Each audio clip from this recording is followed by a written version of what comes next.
Hi, I'm Daniel. Today we're gonna do a valuation walkthrough on Søren Bascher's valuation thesis that he has posted on X a couple of months back. This is my attempt into understanding the valuation, going through the numbers and doing everything I can to understand Søren Bascher's valuation model. So this is not financial advice. This is just me sharing my vision for my own portfolio and my own stocks. I'm a long-term Tesla stockholder. It's one of my first stocks that I ever bought, I think. I bought my first stocks at around 2013, 2014. My position sizing inside of Tesla has been different over the years. It has shifted between 80% and 20%. Right now I hold about a 30% position in my stock portfolio, so I'm very invested in Tesla's future.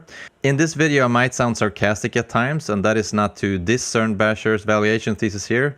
It's just my I guess inability to understand some of the counting principles here in the valuation thesis, and I'm not out here to point any fingers or anything like that. I just want to understand and learn the thinking behind these valuations. This is not financial advice. This is just me sharing my learnings in this lifelong journey of being a successful investor. So without further ado, let's jump into the valuation. The first business we will evaluate here is the automotive business. It's their vehicle business, their first business. And as you can see here, they have put out pretty good growth numbers here the last few years. But the last couple of years, they have been negative growth, and another not so good year this year if you're going to talk about the growth of the automotive business. Then Søren in this valuation model thinks that they're going to go up to 2 million next year, 3 million, 5 million, 6 million, 7.5 million, and so forth. This all is included with the Cybercab and the future prospect of the cheaper car, the Model 2 car. And 2030, he estimates that Tesla will be able to produce 7.5 million cars. Elon has previously talked about them being able to produce 20 million cars yearly after 2030. So 7.5 million is really conservative if you're going to compare that to his prior goal number. But it's still a lot of cars. They definitely will have to grow a lot in order for them to hit that number. And hopefully with the new platform, and hopefully with their new Redwood platform, they will be able to do that. The only thing that's questionable is the timeline. It's always a timeline with Tesla. So as we can see here, we have seen a really good growth wave, and Tesla has in the 3-4 quarters ago talked about them experiencing 2 or 1 big growth wave, and now we come up to a period with little to no growth, and that is exactly what we're seeing here. But hopefully they will come back to really high growth when they're going to release the Cybercab and the Model 2, so we're able to come up to this 7.5 million number here. The next business he's valuing is the energy business. This is the business where cities and counties alike are able to store their over energy in their massive battery packs outside of towns in order for them to even out the energy demand for them. And it's been a really, really good business. They've been growing healthily and steadily, and it's probably going to be a really valuable future for Tesla in the future. It is right now, 2025, starting to add some net profits to their results, but it's still going to take a couple of years before it's a major portion of their business overall. So he's counting on them being able to grow triple digits a little longer, and then come down to 80%, 67, 60, 50, 33, 25, 20% growth. If you would put a valuation of 20 on that, that would add another 1.8 trillion to the market cap if you would value it to a PE ratio of 20. Okay, so that's the energy business. Then we come to services and other. This is their workshops, supercharger revenue, Tesla insurance, Tesla diner, etc. It's a pretty small part of their legacy businesses, but it's still part of their business definitely, and it will still probably continue to grow pretty good over the years. Nothing super extreme about this, and it will add a potential market value of 113 billion in 10 years time. So if you would put a valuation legacy on these 3 businesses, the autos, energy storage, and services and other, put total profits in 10 years time of 123 billion. The only thing here is the autos. That's kind of they will need to do a lot in there in order for them to come up with the 47 billion in auto profits with the 7.5 million cars delivered each year. But if you would put a P ratio of 20 on that, you would end up at a valuation of $2.5 trillion, $741 per share divided by the shares outstanding. Divide that by 4 for a 15% rate of return requirement. And we end up at a fair value of $185 in today's value. Then we have the first really big potential product for Tesla, the robotaxi. Okay. So this is a byproduct of the full self-driving product that they have been talking about for 8 years' time. And it would potentially be a very, very high value business for Tesla. So the first value that I have looked at when it comes to this valuation thesis here is the net profit per vehicle per day. We see 90 there. So he counts on each robotaxi to be able to earn $90 per day on each robotaxi. So how does he come up with that number? So he has come out with that number, $90 per day, by taking Uber's profits from a driver. And then he has doubled that profit by thinking that a robotaxi, which is reasonable when we have them, that they are able to actually be driven twice as long as a regular taxi. And if you would have the same fee structure for a robotaxi, you could potentially earn $90 per day for that robotaxi. That is how he has counted. And then he has counted on the net profits decreasing with 5% yearly.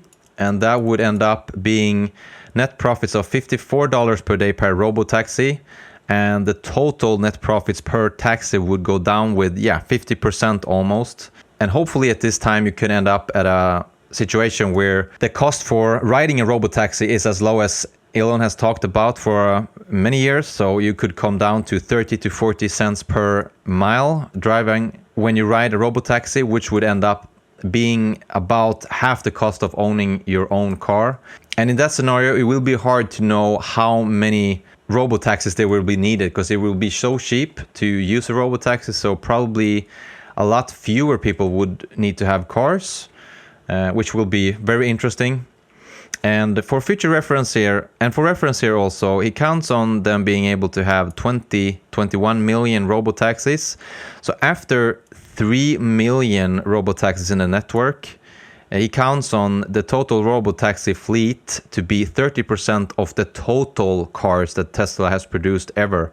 So this will be a combination of robotaxis. It will be Model 3, Model 3s, Model Ys, Model S's, and their cybercabs that's going to be active in the robotaxi network. After 3 million cars, he counts on it being 30% of the total fleet here. So if you put in the robotaxi plus the valuation of the legacy business and just put a PE of 20 here, you would end up at a potential future valuation on $3,354 per share, divided by 4 to put a rate of return requirement of 15%.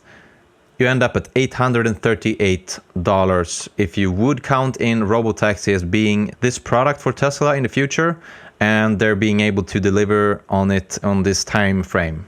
Then we have the semi-truck that they have been shown for a long time ago and not being able to produce efficiently enough for them to actually roll it out on a big scale. But 2026, they have said, they'll roll it out for bigger volume production. So we hope that. And if you just count out the profits from this, he counts on it eventually being able to net 40% profits. Just for comparison, other truck makers, they hold net profits on about 10 to 14%, 10%, 8 to 12%. But for argument's sake, Tesla has been really excellent in having high margins on their autos. Other car manufacturers are at around, 5-10%, something like that. While Tesla has been riding around having 25%, 22%, 18, 21%. So they have been really, really good at having good margins on their autos, which is excellent. So I guess the argument for them being able to have a 40% net profit is the fact that they are low volume. So that brings to higher margins, and they're being able to have outstanding products. And the economics will be way better for customer due to the fact that their truck is so good that they will sell it out all the time. But 40% is a very high net margin, definitely. He counts on them being able to produce 100,000 trucks here, 125,000 trucks. And yeah. Next really high margin product here is the robo trucking. In this case, he counts on the net profit per semi per day to be $1,000 per day. In my calculations, to come at the $1,000 a day, you need to actually own the truck. So if you count on $2 to $2.6 per mile and you count on 400 to 600 miles a day, then you would end up at a maybe $1,500 per day profit. And if you divide out the cost for the truck, the electricity and maintenance, and no salary for the driver, you could end up earning $1,000 per day per truck. And I do think that this is how CERN has counted in this situation, that Tesla would actually own the robo trucking business and effectively have a freight service that people can use to ship and deliver their goods.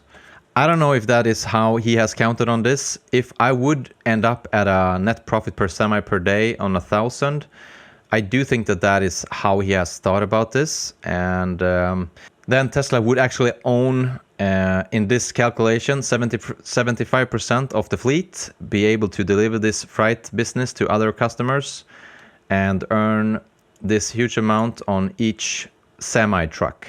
If you do believe all of these things and put a valuation of 50 on this, you would end up at a future valuation of just a robo-trucking business of $6.5 trillion, $1,940 per share. Divide that by 4, and you end up at a fair value at 483. So if we do put in all these things into a valuation of the legacy, the robo-taxi, the semi, and the robo-trucking, put a PE of 45 here, you would end up at a future valuation on the stock of $9,000, 30 trillion in market value. And then we have the real pie in the sky in this all calculation, which is the humanoid robot, the Optimus. I am a true believer in our ability to create functional humanoid robots in the future.